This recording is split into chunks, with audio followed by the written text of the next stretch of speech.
Bonjour à toutes, bonjour à tous, et bienvenue sur cette chronique Qui c'est qui commande, un podcast produit par un petit papour qui s'adresse à celles et ceux qui n'ont pas le temps de s'occuper de leur vie intérieure. Je suis Frédérique Petit, femme d'entreprise, formatrice et psychanalyste symbolique. J'accompagne depuis 10 ans la vie intérieure de personnes aux commandes de projets, d'équipes, d'entreprises ou tout simplement qui essaient d'être aux commandes du quotidien. Dans ce podcast, je vous emmène à la rencontre de Georges, personnage de fiction inspiré du réel, dont le cheminement intérieur est le fil rouge de plusieurs épisodes. Toute ressemblance avec des personnes existant ou ayant existé serait purement fortuite. Mais vous pourriez vous reconnaître.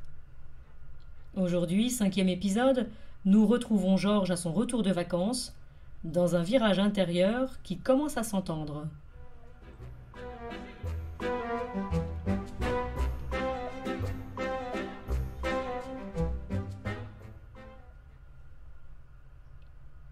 Le week-end touchait à sa fin. Le dimanche soir était le moment de ma reconnexion au rendez-vous de la semaine à venir. Et comme d'habitude, je parcourais mon agenda. Le rendez-vous programmé avec Georges en milieu de semaine accrocha mon regard. La dernière séance remontait à plus d'1 mois. Georges avait eu besoin de faire un break et s'était accordé 10 jours de vraies vacances. J'avais beaucoup pensé à lui depuis la dernière séance, me demandant comment l'entretien avec Rodolphe s'était passé. Avait-il su trouver les mots justes? Georges avait-il réussi à exprimer sa vulnérabilité? Je me surprenais à être impatiente d'en débriefer avec lui.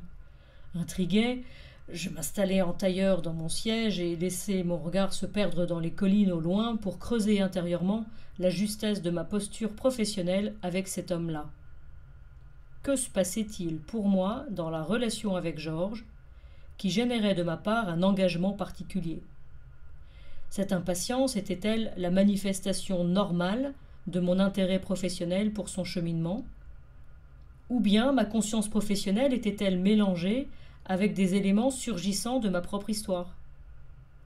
Que représentait Georges pour moi, Frédéric? Étais-je ou pas intérieurement embarqué dans quelque chose dont je me méfiais beaucoup, vouloir pour l'autre? La volée de questions qui avait surgi en quelques minutes d'introspection m'indiqua qu'il était nécessaire que j'aille poser la situation avec un confrère qui m'aiderait à relire ma pratique avec Georges et à débusquer les éventuels contre-transferts. Mercredi, 17h. Georges venait de me rejoindre dans mon bureau, et je m'enquérais. « Alors, Georges, comment ça s'est passé avec Rodolphe ?» « Comment ça s'est passé ?» dit Georges. « C'était un moment hors norme, totalement différent de ce que j'avais imaginé. J'avais proposé à Rodolphe, vous savez, de me rejoindre sur le chantier pour en faire le tour avant le rendez-vous client. On était tous les deux bien focus sur le dossier. Oh, ça nous a fait une bonne diversion, on n'était pas obligés de se regarder. Puis au bistrot, bon, on nous avait donné une table un peu à l'écart, vous savez, je l'avais demandé. Bon, je suis incapable aujourd'hui de vous dire ce que j'ai mangé. Parce qu'avec Rodolphe, on parlait des détails du chantier de façon très pro, un peu froide. Extérieurement, j'étais calme. Mais intérieurement, Frédéric, c'était un tsunami. Je guettais le moment où j'allais devoir dire « Rodolphe, il faut qu'on parle ». J'en avais des sueurs. 1000 fois j'ai failli renoncer. Mais j'entendais votre voix me dire « Allez, Georges, au travail !» J'éclatais de rire.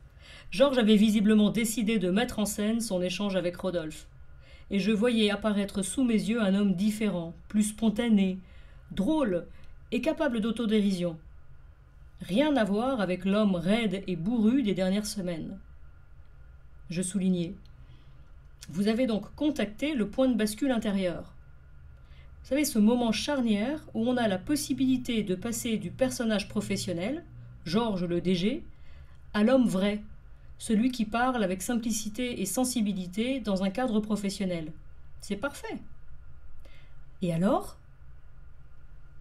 Georges me taquina, l'œil lumineux. « Ah ah ! Vous voulez connaître la suite ?»« Oui, Georges, évidemment !» Intérieurement, j'étais embarrassée d'être prise en flagrant délit de curiosité. Georges mettait évidemment pile le doigt dessus. Grand classique de la communauté d'âme entre accompagnants et accompagnés. Mais Georges me rassura. Ça tombe bien, Frédéric, j'ai vraiment envie de vous raconter. Sophia, mon épouse, ne m'écoute plus, elle est saturée d'entendre mes histoires de boulot. J'ai eu le malheur de dire un mot sur Rodolphe pendant les vacances, elle m'a menacé de faire sa valise. Donc, mon rendez-vous avec Rodolphe. Eh bien, une fois qu'on était à table, je me suis jetée à l'eau. À un moment donné, j'ai partagé à Rodolphe que j'étais triste de ce repas qu'on était en train de vivre. Vous savez, c'est un bistrot où on a nos habitudes, on est venu souvent depuis 2 ans après les réunions de chantier. Et c'était généralement un moment de décompression, on se marrait bien. En comparaison, ce repas-ci était sinistre. Donc j'ai commencé comme ça, en soulignant le contraste entre hier et aujourd'hui, ma nostalgie des bons moments partagés. Et la suite s'est enchaînée. J'avais l'impression qu'un barrage sautait. J'ai pu parler de mon regret de le voir partir, lui dire tout le bien que je pensais de lui, en m'excusant de ne pas avoir su lui dire plus vite. J'ai bien vu qu'il avait les yeux qui brillaient. Il s'est excusé d'avoir été brutal et m'a dit qu'il ne savait pas comment m'annoncer son départ, que ça faisait des mois qu'il se sentait tiraillé, déloyal, car il avait vraiment l'impression de quitter le champ de bataille en plein combat. Il n'en pouvait plus de cette culpabilité. Il m'a dit qu'il n'avait jamais réussi à me parler vraiment, qu'il avait eu peur de me blesser, mais aussi peur que je le fasse changer d'avis. Alors il s'est arrangé pour couper brutalement, pour pouvoir partir sans se retourner. Georges s'interrompit un instant et poursuivit. À ce moment-là, Frédéric, il m'a dit un truc qui m'a beaucoup percuté.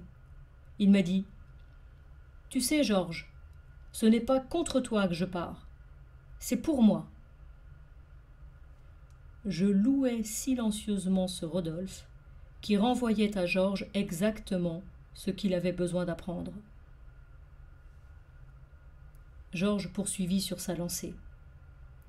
Et cette phrase, Frédéric, a ouvert la deuxième partie de notre discussion, car j'ai demandé à Rodolphe de m'expliquer vraiment pourquoi il quittait sa vie ici, l'entreprise, ses racines familiales.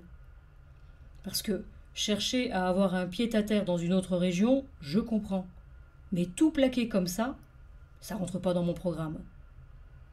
Et là, j'ai découvert un autre Rodolphe que je ne connaissais pas.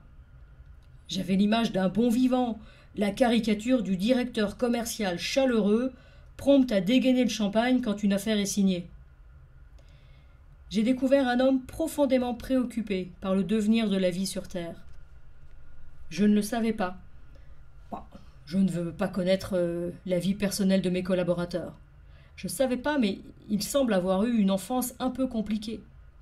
Il a été élevé par son grand-père jusqu'à l'âge de 12 ans, si j'ai bien compris, puis il a atterri en ville, en internat. Et la mémoire occultée de cette première phase de vie à la campagne, aux côtés d'un grand-père attentif, bricoleur, qui parlait aux arbres et connaissait le nom de chaque fleur, tout ça, ça lui a sauté au visage au moment du confinement en 2020. Sa compagne Laura était partie s'isoler sur ses terres bretonnes, il l'a rejointe. Là-bas, il a rencontré d'autres façons de vivre et de penser l'avenir, auprès de personnes loin de son univers habituel. Il m'a confirmé avoir utilisé ce temps libéré pour échanger, lire, réfléchir, s'informer et digérer les conséquences du réchauffement climatique. Avec les amis de Laura, ils se sont beaucoup interrogés sur leur rôle, leurs responsabilités et leur impact personnel. Entre nous, Frédéric, j'ai bien l'impression que pas grand monde ne respectait la distanciation physique. Mais c'est allé loin, vous savez. Rodolphe m'a parlé du futur, une vision de l'avenir tellement sombre qu'il n'envisage plus de fonder une famille. J'ai compris que ces semaines et week-ends officiellement destinés à rénover la vieille ferme familiale de Laura ont aussi beaucoup modifié leur projet de vie. Alors, à vous, je peux bien le dire, Frédéric, il y a un Georges en moi, et je ne sais pas lequel, qui a eu furieusement envie de lui dire que tout ça, ça lui avait retourné le cerveau. Mais je me suis tue, bien sûr, et j'ai vraiment essayé de voir la vie avec ses yeux à lui. C'est pas facile, parce que lui-même admet qu'il est comme coupé en deux. Il est tantôt animé d'un sentiment d'urgence qui pourrait le rendre hyperactif, à vouloir alerter tout le monde, rejoindre des collectifs, à se préparer à tenir un siège en faisant des réserves. Il m'a quand même dit qu'ils avaient passé 2 semaines l'été dernier à remplir leur cave de conserves et de bocaux.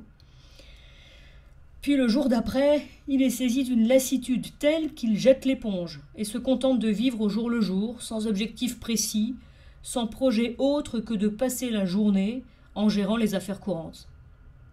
Je vous le disais, Frédéric, c'est un autre homme que je découvre, et tout un système de pensée qui m'est étranger, avec des côtés séduisants, mais d'autres qui me laissent franchement perplexe. Les sociologues doivent s'éclater en ce moment. Les psys aussi, d'ailleurs. J'ai d'abord pensé qu'il faisait une dépression, mais vous savez ce qui est bizarre, c'est qu'il n'a pas l'air si paumé que ça. C'est juste qu'il a arrêté de cultiver des certitudes et de faire des plans sur la comète. Bref, en synthèse, il m'a redit que le fossé n'avait fait que de s'accroître au fil des mois, entre ses week-ends en pleine nature, dans le silence ou la chaleur simple des relations de village, à un rythme plus lent, et la vie en métropole, coincée entre les visios et les bouchons, à peaufiner jusque pas d'heure des slides que pas grand monde ne lirait. Il faut quand même que je creuse cette histoire de slides, ça fait 2 fois qu'il m'en parle. Bon, et à tout ceci s'est ajoutée une profonde fracture avec son collègue Stéphane, dont là j'avais clairement sous-estimé l'impact. Je demandais « Qui est Stéphane ?» Stéphane, c'est notre directeur technique.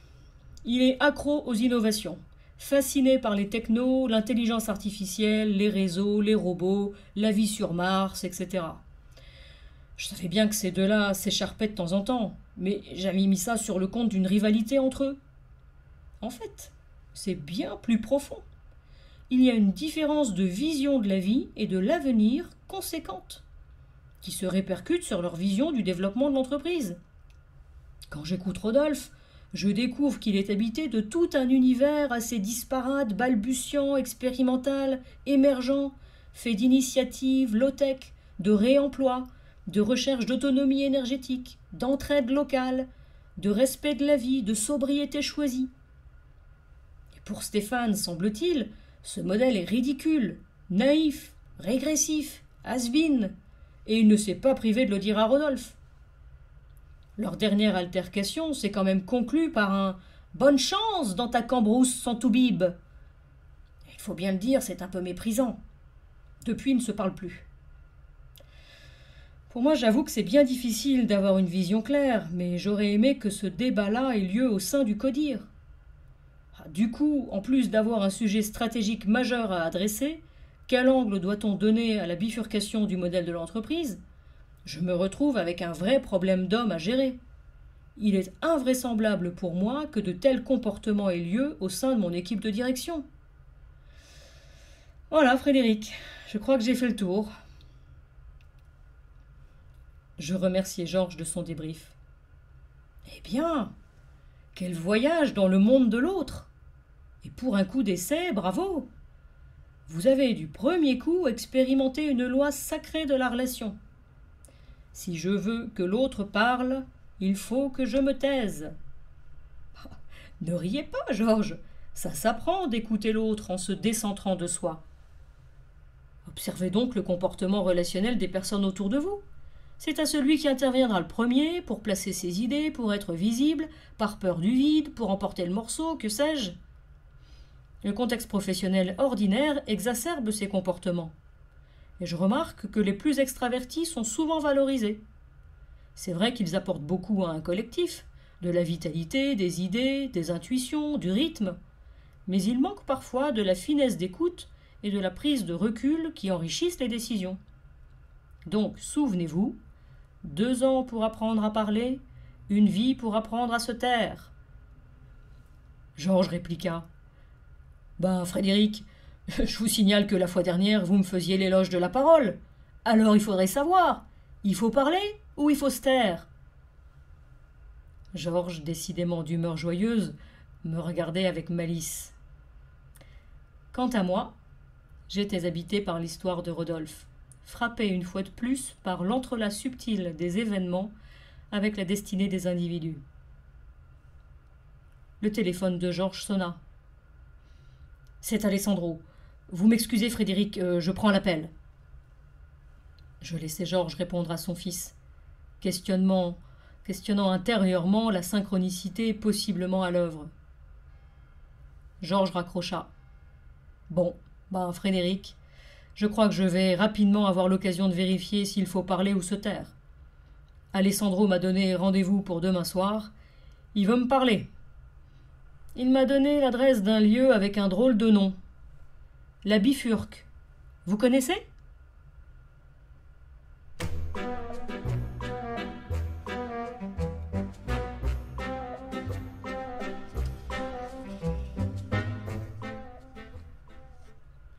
Cet épisode 5 a été l'occasion d'introduire la question de la supervision de l'accompagnant.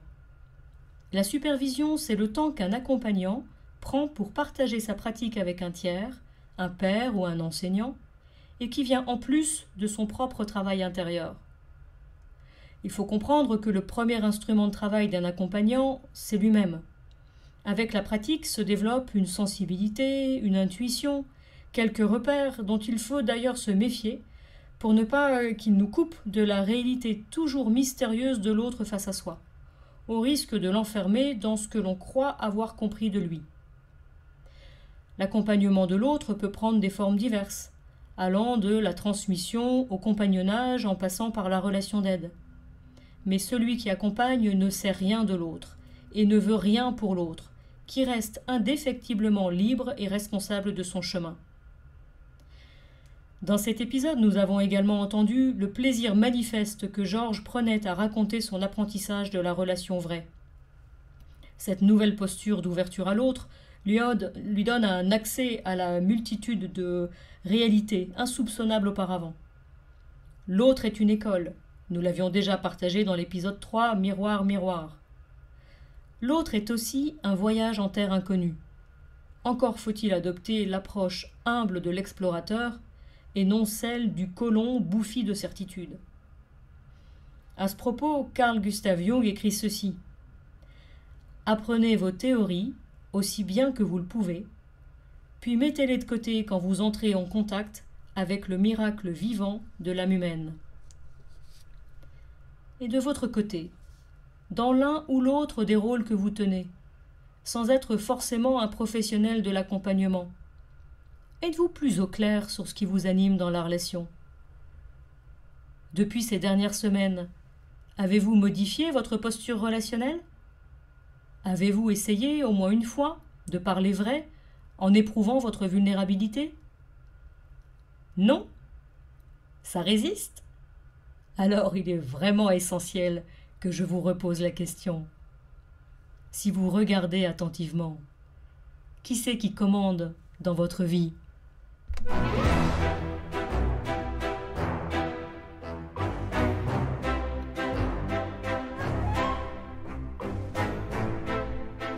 Je vous remercie pour votre écoute.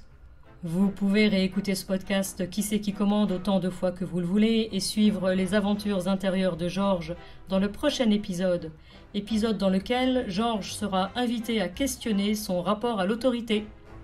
Merci de partager ce podcast si vous pensez qu'il peut être un repère utile pour d'autres personnes. À bientôt!